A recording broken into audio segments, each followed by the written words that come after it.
मुख्यमंत्री नीतीश कुमार की समीक्षा बैठक। साइंस एंड टेक्नोलॉजी और श्रम विभाग की समीक्षा। विभाग के मंत्री समेत अधिकारी मौजूद। सीएम नीतीश ने मेगा स्किल सेंटर जल्द से जल्द खोलने के दिए निर्देश। शाम 4:30 पर होगी नीतीश कैबिनेट की बैठक। कई प्रस्ताव पर लग सकती है मुहर। 7 निश्चय पार्ट 2 को लेकर भी होगी चर्चा।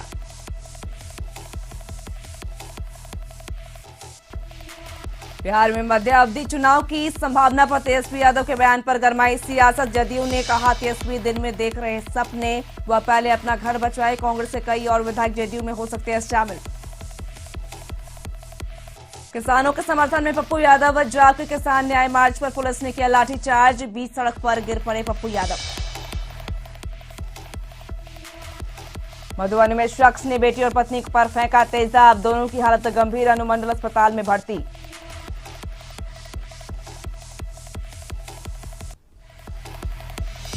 समस्तीपुर में ग्रामीणों के हाथ चढ़े, छिनताई कर भाग रहे बदमाश। लोगों ने जमकर की धुनाई, फिर बाइक में भी लगाई आग।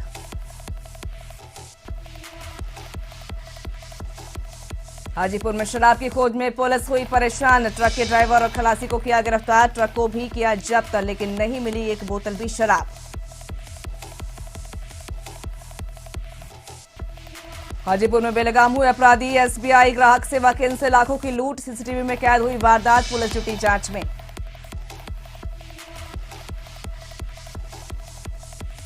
बिहार में दिख रहा रफ्तार का कहर। बेगूसराय में स्कॉर्पियो ने बाइक सवार को मारी टक्कर। एक की मौत, एक घायल। नालंदा में ट्रैक्टर ने किसान को रौंदा, किसान की मौत।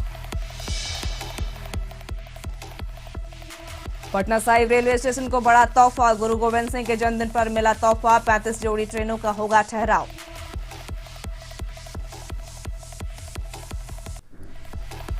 और बिहार में मौसम विभाग ने जारी किया शीतलहर का अलर्ट। सभी जिलों में छाया रहेगा घना कोहरा। 22-23 दिसंबर को बिहार रहेगा ऑरेंज जोन में।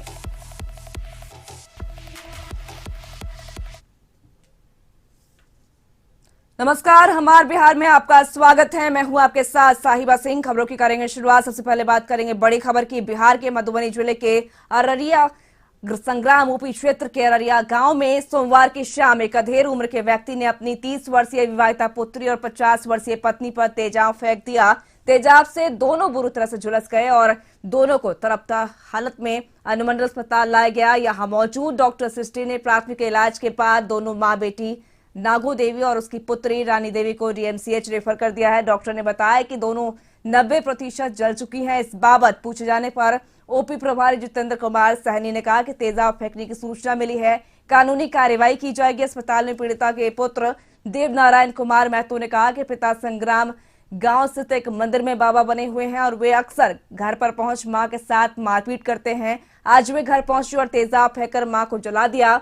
बचाने आई विवाहिता बहन पर भी तेजाब फेंक दिया और 1 वर्ष पहले भी पिता ने मां का हाथ तोड़ा था और उसने बताया कि मां ने ही हम लोगों का लालन पालन करती आई है। मां घर पर ही एक दुकान चलाती हैं, उसी से परिवार चलता है।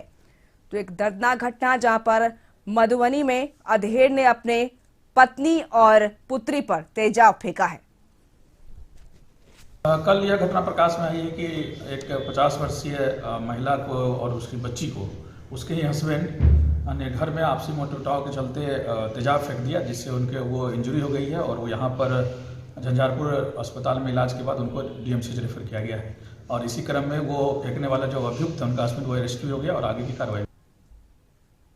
हमारे साथ फोन लाइन पे जुड़े हैं मधुबनी संवाददाता गौरव जानना चाहेंगे। मधुबनी से एक मामला सामने आया है जहां पर अधेड़ उम्र के व्यक्ति ने अपनी पत्नी और पुत्र पर तेजाब फेंका है। इस मामले को लेकर पुलिस फिलहाल क्या कुछ कार्रवाई कर रही है?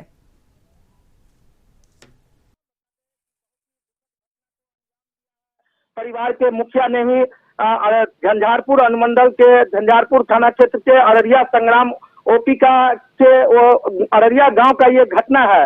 सत्यनारायण महतो बताया जाता है, उसने जो है सो बराबर जो है सो पति पत्नी और बच्चे के साथ मारपीट करता आता था। सत्यनारायण महतो घर पर भी नहीं रहता था। अब बीते रात्रि जो है वह घर पर आया और अपनी पत्नी 50 वर्षीय नागो देवी और जो है सो पुत्री के जो है सो शरीर पर जो है सो तेजाब फेंक दिया। पहले तो पत्नी के शरीर पर तेजाब फेंका, उसके बाद विरोध करने पर बीच बचाव में पुत्री के भी जो है शरीर पर तेजाब जो है सो डाल दिया, जिस कारण जो है विवाहित पुत्री की डीएमसीएच में आज मौत हो जाने की सूचना मिल रही है। साहिबा इसके बाद पुलिस ने जो है सो इस पर कार्रवाई करते हुए उसे गिरफ्तार भी कर लिया है।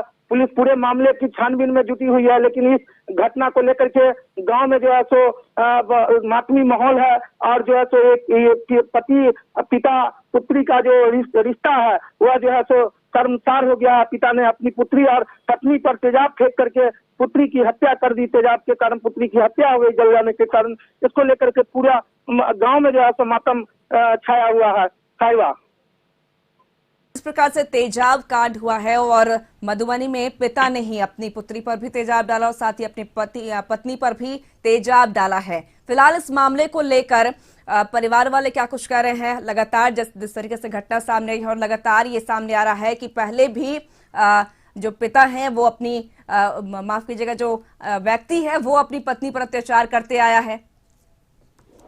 बता दे साहिबा की जो सत्यनारायण महतो के जो पुत्र हैं देव नारायण महतो, उन्होंने कहा कि उनके पिता जो हैं गांव के एक मंदिर में रहते हैं और साधु का ढोंग जो है सो मतलब ढोंगी साधु के रूप में रहते हैं और उनका जो चरित्र है वह भी संदिग्ध रहा है। उसके बाद जो है सो काफी बिगड़ेल स्वभाव के हैं और पत्नी के साथ हमेशा झगड़ा झंझट करते रहते थे, जिस पर जो है सो वो उसकी पत्नी और उसके बच्चे भी जो है सो काफी इस पर विरोध करते थे। कल बीते रात्रि जो है सो उस पर जो है सो तेजाब फेंक दिया गया, जिसका पर पुत्री जो है विवाहिता पुत्री बीच बचाव में गई, उस पर भी तेजाब डाल दिया गया, जिसके कारण दोनों 90% जल गई थी और डीएमसीएच में दोनों का इलाज कराया गया। डीएमसीएच में इलाज के दौरान पुत्री की आज मौत हो गई है। साहिबा, घटना को लेकर के काफी मातम है और ये रिश्ता जो है तो शर्मसार हो गया है। लोग काफी परेशान है, गाँव के लोग, और दुखी भी है घटना के बाद से। जी बिल्कुल, बहुत बहुत शुक्रिया गौरव तमाम बातचीत के लिए। तो मधुबनी से घटना सामने आई जहां पर पिता ने अपने पुत्री और अपनी पत्नी पर तेजाब फेंका है और फिलहाल इस मामले में पुत्री की मौत हो गई है। फिलहाल खबरों में आगे बढ़ेंगे। बिहार में मध्यावधि चुनाव की संभावना को लेकर तेजस्वी का बयान अब सियासी रंग लेने लगा है। जदयू ने कहा कि तेजस्वी दिन में सपने देख रहे हैं, पहले वो अपना घर तो बचाएं। जल्द ही राजद और कांग्रेस के कई विधायक जदयू में शामिल होने वाले हैं। वहीं कांग्रेस नेता प्रेमचंद्र मिश्रा ने कहा कि बीजेपी जिस तरीके से नीतीश कुमार को काम करने नहीं दे रही है, ऐसे में नीतीश के सामने चुनाव के अलावा दूसरा कोई विकल्प नहीं है। चुनाव के पहले तो चुनाव जीतने की लगातार वो बातें करते रहे। अब जनता ने सड़क पर उन्हें फिर से एक बार छोड़ दिया है। अब एक बार फिर दीवार स्वप्न देखने की आदत उन्होंने पाल ली है। मुझे लगता है बिहार में 2 दशकों से ज़्यादा का हमारा साथ है। ये जांचा परखा एक स्वाभाविक नैसर्गिक गठबंधन है। इस गठबंधन में किसी दरार की कोशिश अगर वो ढूंढ रहे हैं, मुझे लगता है उनको नाकामयाबी हासिल होगी। जो पार्टियां एनडीए की जो बड़ी पार्टी है बीजेपी और जेडीयू, जब से सरकार बनी है आप देखेंगे तो कई मुद्दों पर आपस में अंतर विरोध है। कैबिनेट का विस्तार नहीं हो पाना, महीने भर लग गए कैबिनेट की एक मीटिंग करने में, कई रिक्तियां हैं विधान परिषद में। तो ये तमाम चीज़ें बताने को पर्याप्त है कि सरकार तो बन डाली इन लोगों ने, लेकिन कई मुद्दों पर हमको लगता है मलाई खाने को लेकर आपस में तकरार चल रहा है। खबरों में आगे बढ़ेंगे। पटना के काने मार्ग स्थित अनेक संवाद में कैबिनेट की बैठक बुलाई गई है। बैठक की अध्यक्षता मुख्यमंत्री नीतीश कुमार करेंगे। बैठक शाम 4:30 पर संवाद में बैठक होगी। बैठक में कई महत्वपूर्ण प्रस्ताव पर मुहर लगेगी। बैठक में 7 निश्चय पार्ट 2 के कई विभागों के प्रस्ताव पर कैबिनेट अपनी मुहर लगा सकती है। तो आज 7 निश्चय पार्ट 2 के अंतर्गत आने वाले कई विभागों पर चर्चा हो सकती है। पटना के एक अने मार्ग स्थित अनेक संवाद में कैबिनेट की बैठक बुलाई गई है। बैठक की अध्यक्षता मुख्यमंत्री नीतीश कुमार करेंगे। बैठक शाम 4:30 पर संवाद में होगी और बैठक में कई महत्वपूर्ण प्रस्ताव पर मुहर लगेगी। बैठक में 7 निश्चय पार्ट 2 के कई विभागों के प्रस्ताव पर कैबिनेट अपनी मुहर लगा सकती है।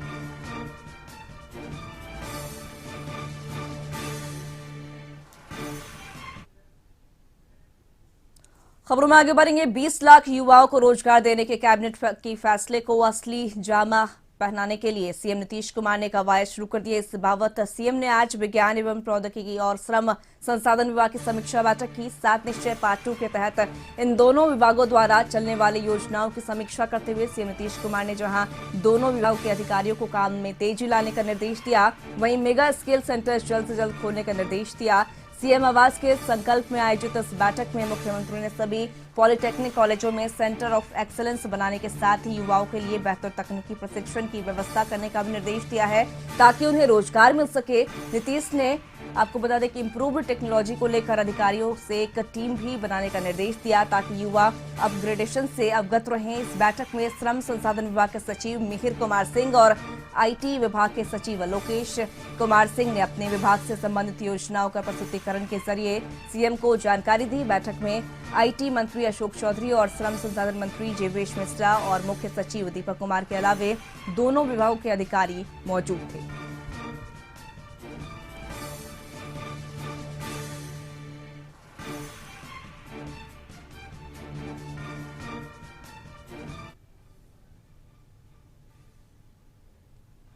अब बात जाप सुप्रीमो की। बीते 16 दिसंबर से जाप सुप्रीमो पप्पू यादव का कृषि कानूनों के प्रति विरोध प्रदर्शन जारी है। आज भी पप्पू यादव की जनतांत्रिक विकास पार्टी द्वारा पटना के राजभवन के लिए किसान न्याय मार्च निकाला जा रहा था, लेकिन पटना जिला प्रशासन ने उन्हें रास्ते में ही रोक दिया। इतना ही नहीं, जाप कार्यकर्ताओं के ऊपर प्रशासन ने लाठीचार्ज के साथ साथ वाटर कैनन का इस्तेमाल किया। बता दें कि प्रशासन द्वारा रोके जाने पर पप्पू यादव के कार्यकर्ता सड़क पर ही खड़े होकर प्रदर्शन कर रहे थे। इतने में तेज जब प्रदर्शन उग्र हुआ तो प्रशासन द्वारा कार्यकर्ताओं पर लाठीचार्ज किया गया और वाटर कैनन का इस्तेमाल किया गया। कई कार्यकर्ताओं को पुलिस घसीटते हुए ले जाती भी नजर आई।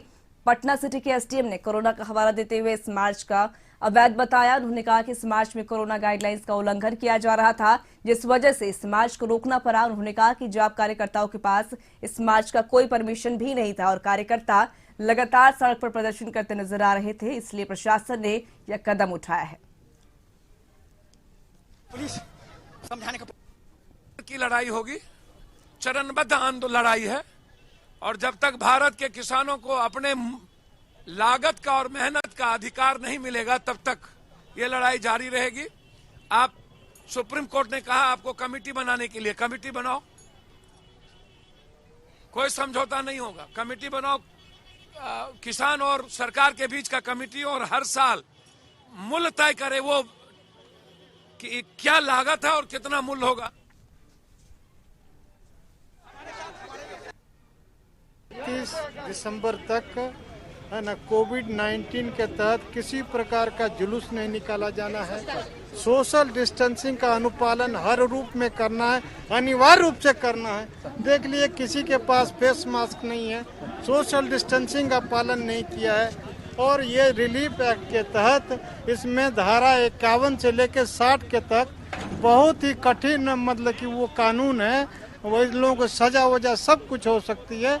इनको समझाने का प्रयास किए जाने के बावजूद भी इन लोगों पे कोई असर नहीं हुआ। रुकेंगे छोटे से ब्रेक के लिए, खबरों का सिलसिला जारी रहेगा।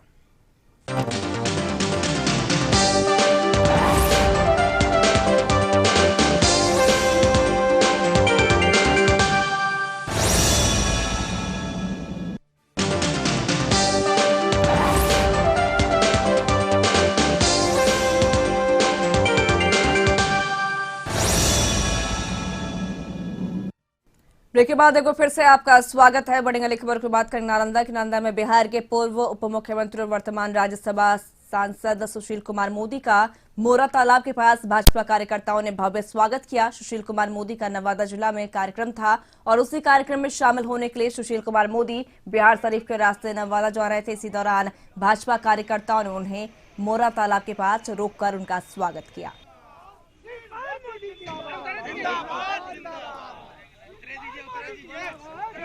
तो आपको बता दें कि सांसद सुशील कुमार मोदी का भाजपा कार्यकर्ताओं ने भव्य स्वागत किया। उन्हें फूल मालाएं देकर और साथ ही गुलाब के फूल देकर उनका स्वागत किया गया।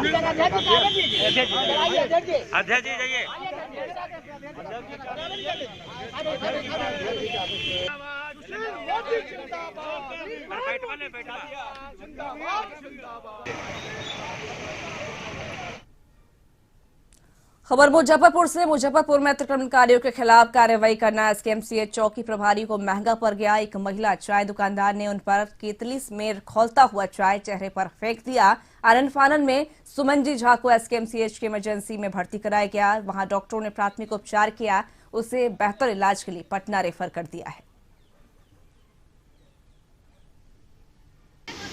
पेशेंट के परिजन से नाजायज पैसा उगाही कर रही थी। रोकथाम के लिए गए तो 6 देह पर जोड़ दिया। कब लगभग? 20 तारीख को शाम करीब 7 बजे। 7?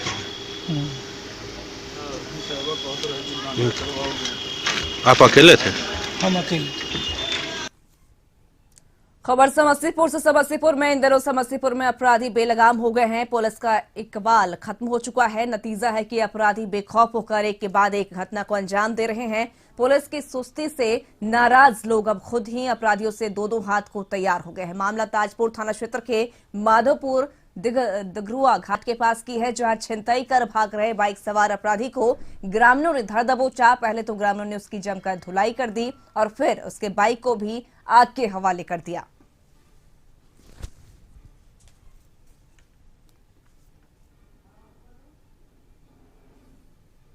खबर नालंदा से। नालंदा में पटना के पालीगंज से लखीसराय जा रही बोलेरो गाड़ी को रहुई में पिकअप वैन ने टक्कर मार दिया, जिससे बोलेरो गाड़ी पर सवार 6 बुरी तरह से जख्मी हो गए। सभी घायलों को इलाज के लिए बिहार शरीफ सदर अस्पताल में भर्ती कराया गया। जख्मी के परिवार वालों ने बताया कि ये लोग लखीसराय जा रहे थे। उसी दौरान विपरीत दिशा से आ रही पिकअप वैन ने टक्कर मार दिया, जिससे यह हादसा हुआ है। पुलिस घटना की सूचना मिलते ही घटनास्थल पर पहुंचकर सवारी गाड़ी को जब्त कर लिया है।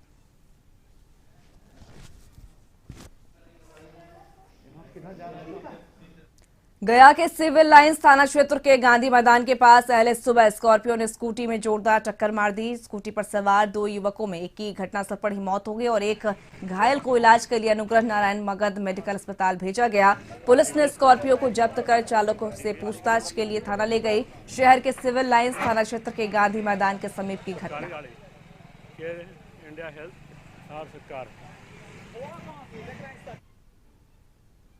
नालंदा जिले के पावापुरी थाना क्षेत्र के चौरसुआ गांव के पास एक अवैध बालू लदे अनटित ट्रैक्टर ने एक को रौंदते हुए फरार हो गया, जहां किसान सुरेश महतो की घटनास्थल पर ही मौत हो गई।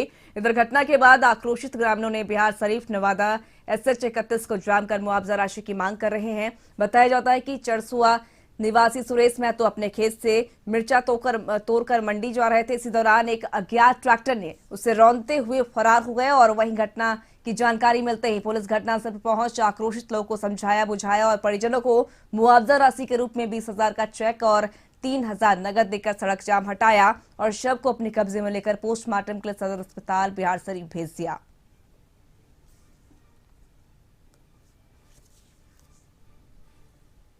खबर शेखपुरा से। शेखपुरा जिले के घाट को सुंभा प्रखंड क्षेत्र अंतर्गत मानतपुर एफनी के बीच ट्रैक्टर और सवारी गाड़ी की भिड़ंत हो गई।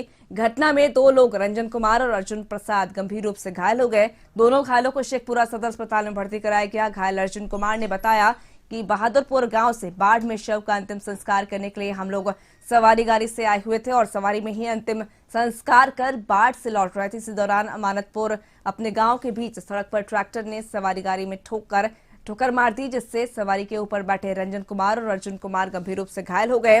दोनों घायलों का शेखपुरा सदर अस्पताल में इलाज चल रहा है। हालांकि जानकारी मिलते ही अरियरी थाना पुलिस घटनास्थल पहुंच मामले की जांच में जुट गई।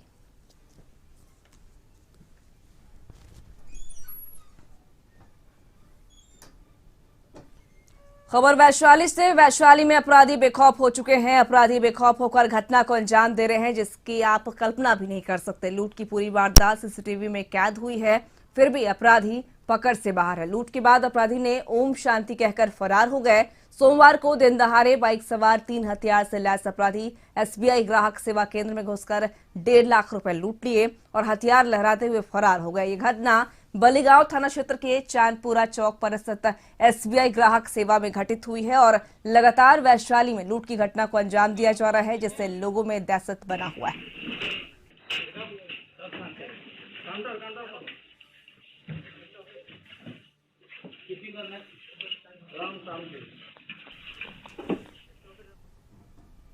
खबर बेगूसराय से। बेगूसराय में जमीनी विवाद में एक बार फिर से खूनी संघर्ष सामने आया है। जिले के सिंह थाना इलाके के उलाव गांव में भूमि विवाद में महिला की गोली मारकर हत्या कर दी गई। गोली की आवाज सुनकर मौके पर पहुंचे ग्रामीणों ने एक आरोपी को खदेड़ कर पकड़ लिया और उसे पीट कर मार डाला। मृतक महिला की पहचान उलाव निवासी सुबोध शाह की पत्नी नीतू देवी के रूप में की गई है। वहीं मृतक अपराधी की पहचान मचहा गांव के रहने वाले एक शख्स के रूप में हुई है। बताया जाता है कि रास्ता को लेकर महिला पर दबाव बनाया जा रहा था, लेकिन उसने रास्ता देने से मना कर दिया था। इससे नाराज अपराधियों ने महिला के सिर में गोली मारकर हत्या कर दी और भागने लगे, पर गोली की आवाज सुनकर मौके पर पहुंचे ग्रामीणों ने अपराधी को खदेड़ कर पकड़ लिया और उसकी पीट कर हत्या कर दी। इस हत्या के बाद इलाके में तनावपूर्ण माहौल उत्पन्न हो गया है और घटनास्थल पर सिंघौल थाने के पुलिस पहुंचकर मामले की तफ्तीश में जुट गई।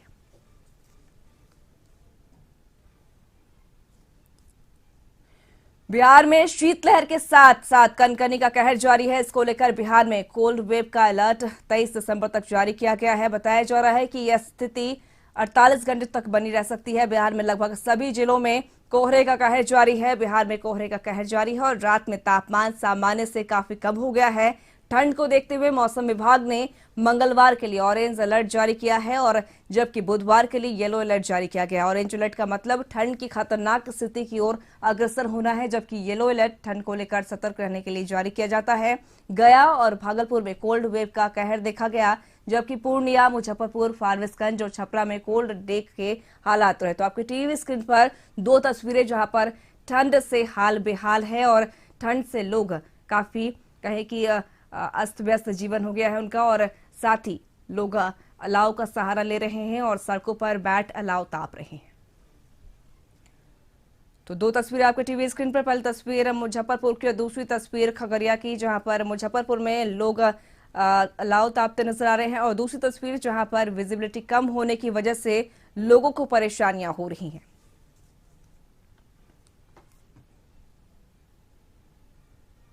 बात कर ले खगड़िया की, तो खगड़िया जिले में भी कड़ाके की ठंड कहर ढा रहा है। जिले के 7 प्रखंड में जारी ठंड से लोग परेशान हैं। चारों तरफ फैले कोहरे के धुंध ने बता दें आपको कि लोगों को परेशानी हो रही है इससे, और जिससे खासकर NH और SH पर सड़क दुर्घटना की संभावनाएं बढ़ गई हैं। हालांकि वाहन चालक दिन में भी लाइट जलाकर वाहन चला रहे हैं। ठंड की वजह से सबसे अधिक मजदूर परेशान हो रहे हैं। कड़ाके की ठंड की वजह से वह मजदूर काम पर नहीं निकल पा रहे हैं और ठंड से बचाव को लेकर अधिकांश लोग अपने घरों में दुबके नजर आ रहे हैं।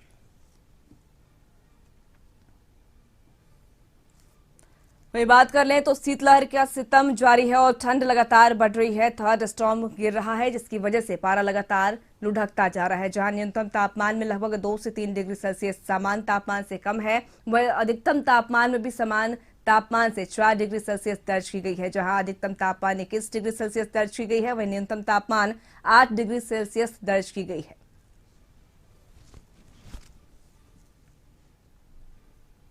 वही बात कर ले मुजफ्फरपुर की, तो मुजफ्फरपुर सहित उत्तर बिहार में ठंड का 3rd डिग्री टॉर्चर जारी है। प्रकृति ने एक साथ आमजन पर डबल अटैक कर रहा है। एक तरफ हार कपा देने वाला ठंड लोगों को मजबूर कर दिया है, तो दूसरी तरफ घने कोहरे पर रफ्तार पर लगाम लगा दी है। और जिले के काटी क्षेत्र में सुबह सुबह ठंड के 3rd डिग्री टॉर्चर से परेशान लोगों ने अलाव जलाकर अपने आप को थोड़ा सा राहत पहुंचाया है।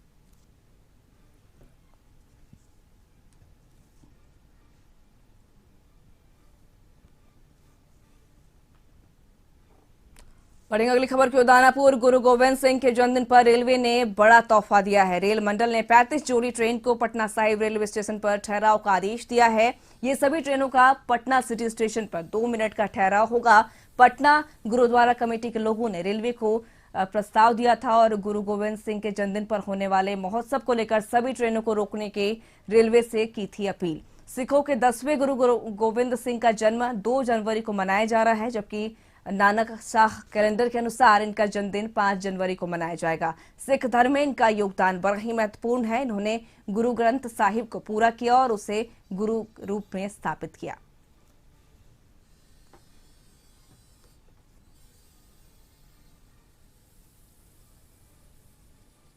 गुरुद्वारा प्रबंधक कमेटी द्वारा भेजी गई थी और उनका मांग था कि ऐसे प्रकाशोत्सव वर्ष में और ऐसे अवसर पर बहुत सारे उनके जो यात्री आते हैं, तो उनके लिए जो विशेष गाड़ियां वहां पे चलती है, तो उनका ठहराव वहां पे सुनिश्चित किया जाए। तो इसमें जो भेजा गया था प्रस्ताव, उसके ऊपर में 2 मिनट का ठहराव रेलवे बोर्ड से अनुमति मिल गई है। कितने ट्रेनें रुकेगी वहाँ? करीबन 35 जोड़ी ट्रेनें हैं वहाँ पे आज। हाजीपुर के गंगा ब्रिज थाना पुलिस को गुप्त सूचना मिली कि हरियाणा नंबर की एक ट्रक से शराब का एक बहुत बड़ा खेप आ रहा है और ट्रक गांधी सेतु पार कर रही है। इसी आधार पर ट्रक को रोका गया और पुलिस ने चालक खलासी को गिरफ्तार कर हाजत में बंद कर दिया। सुबह में जब ट्रक को खाली किया तो उसमें एक भी कार्टून शराब नहीं मिला। पुलिस इसे देखकर भौचौक रह गई। ट्रक पर गद्दा का फोम लोड था और आप देख सकते हैं किस तरीके से चौकीदार, पुलिस के जवान और थाना के दरोगा और जमादार ट्रक को खाली करने में लगे हुए हैं। गंगा ब्रिज थाना के थानाध्यक्ष सुनील कुमार अपनी मौजूदगी में ट्रक को खाली करा रहे हैं।